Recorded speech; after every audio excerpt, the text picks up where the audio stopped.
The relationship between the F1 teams and the FIA has been far from happy this season.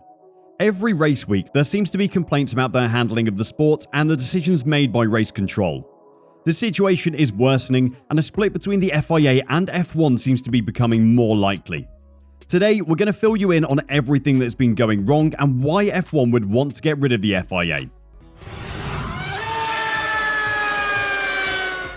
Before we dive in, you need to know that this video was brought to you by Bybit, one of the world's leading crypto exchange platforms. They're giving away a paddock pass to this year's Silverstone Grand Prix. To be in with a chance to win, you just need to click the referral link in the description and deposit at least $10 in your new account. Things between F1 and the FIA have never been perfect. The last time a split seemed likely was in 2009. It was actually over budget caps at the time, with 8 teams threatening to break away from Formula 1 as the FIA tried to reduce the cost of the sport. Budget caps are again part of the problem, but this time they aren't even the main part of the argument. The most recent crisis of confidence in the FIA began last season and came to a crescendo at the season finale in Abu Dhabi. Team lobbying of race director Michael Masi got completely out of hand towards the end of the season. It made the race director's role in motor racing personal, when it never should have been. No sport is accepting of team members lobbying the referee or umpire over what's happening on the pitch. But in F1, it seemed to become the norm last season and a big part of F1 TV coverage as well. It created some iconic moments. Personally, I will never forget Toto's cry of "No, Michael, no, that is so not right." But those moments weren't good for the sport. It made the decisions against teams feel far more personal than they should have been. The implementation of rules is not personal. If you get caught speeding, you don't blame the police for purposely applying the laws to you. That's just how it works. What ended up happening was Mercedes felt that the decisions made by Michael Masi in the season finale in Abu Dhabi were personally against them. Christian Horner's radio conversations with race control didn't help the matter, as it made it seem like his lobbying was the reason the decision to allow some lap cars to unlap themselves was made. But we aren't here to talk about Abu Dhabi and who is to blame for what happened. The fallout was that Lewis Hamilton, probably the most prominent figure in Formula 1, expressed a huge amount of dissatisfaction with how the FIA were running things, as did his team boss Toto Wolff. That created a very negative feeling towards the FIA among the media, drivers and teams. Since then, things haven't got any better either. Let's see what has happened this year to widen the rift, including multiple things that happened in Canada, and then we'll look at where the sport should go from here. Before we do that though, have you gone and clicked that referral link yet? Viewing the British Grand Prix from above the pit lane is an experience like no other, and you can only do it with a paddock pass. Thank you again to Bybit for letting us help you guys win the experience of a lifetime. The big problem this season has been with how the FIA has responded to porpoising. Since the very start of the season, the Grand Prix Drivers Association, which has had their concerns voiced by Mercedes driver George Russell, have been very vocal about the problem. "I think it has the potential to be a real safety concern if it gets out of control," he told the media during the Barcelona Grand Prix practice. That same weekend, Fernando Alonso spoke out against the FIA.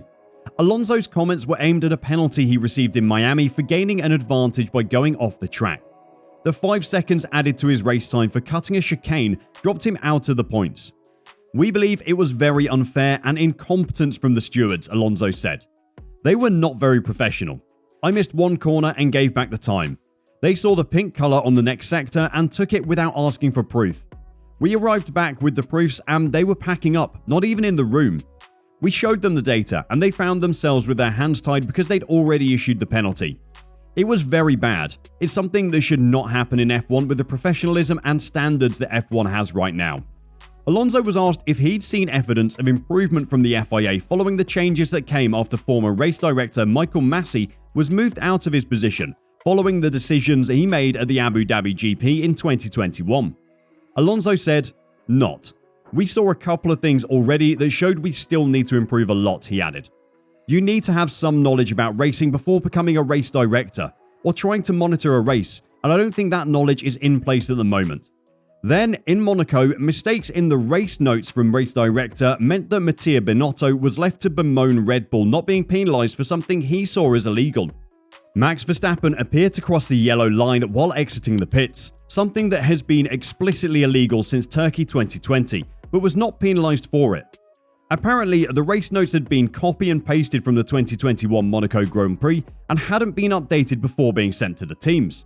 The emphasis of the updated 2022 rules was on crossing the line, not touching it, and unfortunately for Ferrari, there wasn't evidence to prove that Max Verstappen had crossed the line.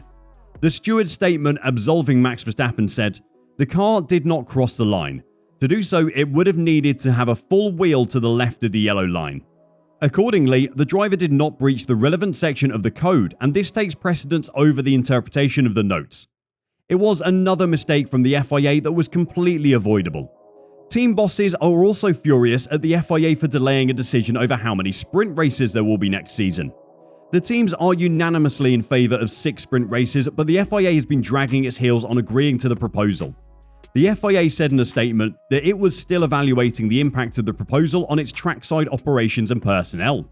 Sources close to the matter have said that unjustifiable financial requests are behind the FIA's decision to block the vote. "The word greed has actually been used to me," said Sky Sports' Craig Slater. And a couple of teams said that, in their view, the FIA did not incur significant extra costs by replacing a practice session with a sprint event. They're shocked that the FIA has taken this position. I could happily carry on with complaints from teams and drivers. Yuki Tsunoda, Kevin Magnussen and Sebastian Vettel have all very recently been very vocal about different issues. Lewis Hamilton had that jewellery fight recently, driver salary caps were met with outright disgust from the drivers on the grid, and the FIA decision to change the technical regulations with the most recent technical directive caused a huge fight between the team bosses. It just seems that every race there's a new problem.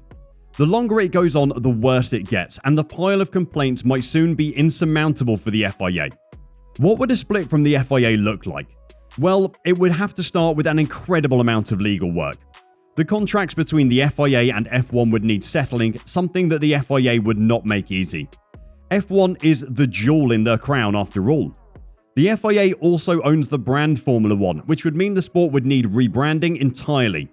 F1 would need to establish a new governance system, and the teams would probably have more say than they currently do in how the sport is governed.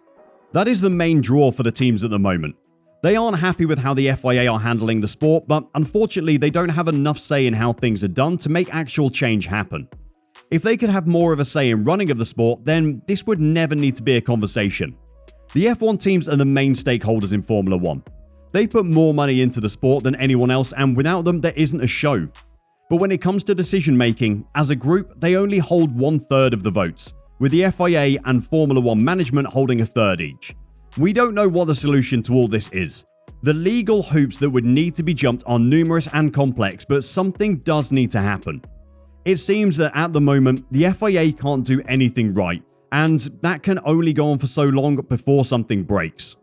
What do you think is the best way to deal with this problem? Should the teams go out on its own? Or should the FIA let the teams have more say in how the sport is run?